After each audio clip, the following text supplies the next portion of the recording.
All right, sir, you Johnny, is it Sagita? Got it. Sagata, and Mr. Sagata is here in cause number 26 DCCR 0795. Entered a plea of guilty previously to burglary of a habitation. There was an agreement for a cap of 10 years in prison. I've received the pre-sentence report and have you both had an opportunity to review that report? We have, Your Honor.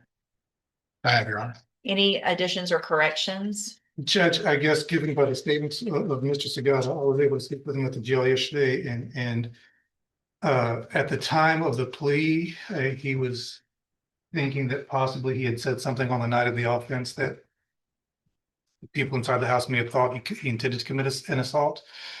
He's since the plea, he's had time to think about it. He has since changed his opinion. He doesn't think he said anything on that night that would make them think he committed an assault. It was not his intention, he's saying now, to go in and commit an assault. He would like to withdraw his plea. Mr. Nichols? Judge, he knew what he was charged with and what he did when he pled guilty. He also has the benefit of a dismissal and the other charge related to this. If he wants to go forward, we'll go forward.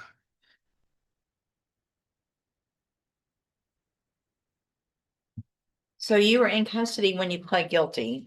Why did you do that? Well, I didn't know that they was accusing me of trying to assault anyone, because that wasn't the case at all. Well, I mean, you went over, I told you what you were charged with, and Mr. Rojas went over all of that with you before you pled guilty. It just, all I got out of it was a burglary of habitation. I mean, I didn't go in to assault anybody. So here's the thing. If I allow you to withdraw your plea, there will not be a plea after today. Yes, ma'am. You will go to a trial, a jury will determine it. There will be no negotiations. Everything is off the Yes, table. ma'am. Because we've gone through this Yes, process. So there's no change in your mind later. Do you understand? Yes, ma'am. And is that what you want to do? Yes, ma'am. All right, then I'll allow you to withdraw your plea of guilty. We're going to get your case set on the trial docket. So Mr. Sagata, Mr. Rojas has been appointed to represent you. He's one of the attorneys who handles a lot of cases for me as a court-appointed attorney. With your permission, I can release him. I can appoint another attorney who could begin getting ready for trial a little quicker. Is that okay with you? Well, I have a choice of keeping them. Sure. Yeah, I would like to keep them. All right, then Mr. Rojas will begin preparation for trial. All right, you can go back with the bailiff. Mr. Allgood, in cause number 26, DCCR 0272, you're charged with the state jail felony offense of attempting to take a weapon from an officer from December 14th of 2025. And how do you plead to that charge? Guilty. Are you pleading guilty freely and voluntarily? Yes, ma'am. And are you pleading guilty because you actually did what they've charged you with? Yes, ma'am. I have here on the tablet some documents that have your signature on them that the state's marked as exhibit number 1. Before you signed these, did you go over them with Ms. Holmes? Yes, ma'am. Do you fully understand them? Yes, ma'am. And do you understand if I follow the agreement that you've made with the district attorney that you'll be waiving or giving up any right to appeal? Yes, ma'am. And it looks like the agreement that you've reached is for a cap of 9 months in the state jail, which means if we go forward with this, you're leaving your punishment to me. I can give you 9 months. I can give you less. I can consider probation. It'll all be determined once we come back for a sentencing hearing and I have all the evidence. You have every right to have a jury come in and do 2 things. The first is to decide if you're guilty or not. And then if they find you guilty, you could leave your punishment up to that jury. If we go forward this way, you're waiving that right. And is that what you want to do? Yes, ma'am. Do you also understand, if you're not a U.S. citizen, that a plea of guilty or no contest may result in your deportation, exclusion from admission to the country, or denial of naturalization under federal law? Yes, ma'am. State tenders number 1. Objection. It's admitted. Is there any evidence that Mr. Allgood's not competent? No, Your Honor. All right, sir, I'm going to find that you entered your plea of guilty freely and voluntarily. Find that you're mentally competent and understand the nature and the consequences of your plea. Find sufficient evidence to find you guilty. However, I'm going to reset your case for sentencing so we can get that report done, and then we'll come back later. Anything that you think is important for me to know, get that information to Ms. Holmes and she'll present it to me on your behalf when we come back for sentencing. Yes, ma'am. All right, you go back with the bailiff. Judge, I'm sorry. just Yes, before- hold on just a second, Before sir. the defendant goes, I just wanted to let the court know this is a little bit different than our Mhm. typical caps. It's going to be the state who's asking for probation and the defendant time. In this case, just so the court is aware, that I think Ms. Holmes and I both agree that we hope to try to get him some help with his mental health issues that obviously contributed to this offense. So I just wanted the defendant to be aware that that's probably what both of us will be asking for. He's the one who's asking. Okay, all right, we'll see where we get it next time. All right, you can go back with the bailiff. Yes, ma'am. Good morning. Are you Daniel Eli? Yes. And this is cause number 25 BCCR 0898. Mr. Eli is charged with continuance violence against the family. And what is the announcement? The judge wasn't deciding guilt anymore. She was deciding whether the defendant truly understood what he admitted. When a guilty plea isn't fully informed, the right to a jury trial still matters.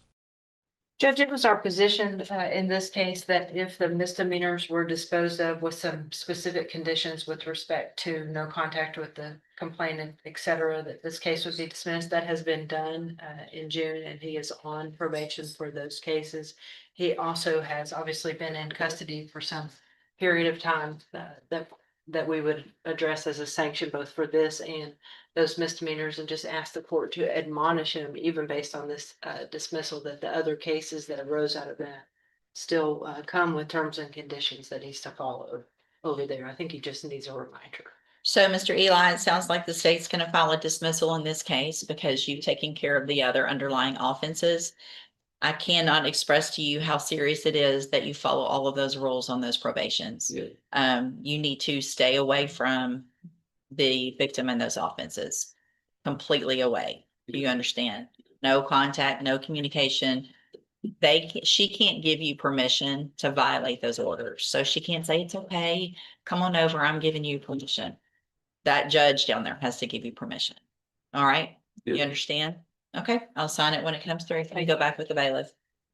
Are you Jesus Alberto Guerrera? Yes, ma'am. Or Guerra? Yeah. And Ms. Holmes, will your client waive the formal reading of the indictment? Yes, Your Honor. Mr. Guerra, in clause number 26, DCCR 1068, you're charged with the state jail felony offense of theft of material, aluminum, and that's from January 16th of 2026. Your indictment alleges that you were previously convicted of deadly conduct, a second-degree felony, aggravated assault, a second-degree felony, 3 cases of aggravated assault on May 5th of 2011. And after all of those were final, you were convicted of burglary of a habitation, a first-degree felony, May 31st of 2019. And how do you plead to that charge? Yes. And are those prior convictions true? Yes, ma'am. Did you enter your plea of guilty and true freely and voluntarily? And because you actually did what they charged you with? Did you plead guilty because you actually did it? Yes. All right. I have here on the tablet some documents that have your signature on them that the state's marked as exhibit number 1. Before you signed these, did you go over them with Ms. Holmes? Do you fully understand them? Yes. And do you understand, if I follow the agreement that you've made with the district attorney, that you'll be waiving or giving up any right to appeal? Yes. And it looks like the agreement that you've reached is for a 10-year term in prison, but that would be probated for 10 years. You would be ordered to pay a $500 fine and ordered to pay restitution that would be determined before we came back for sentencing. Is that your understanding of your agreement? Yes, ma'am.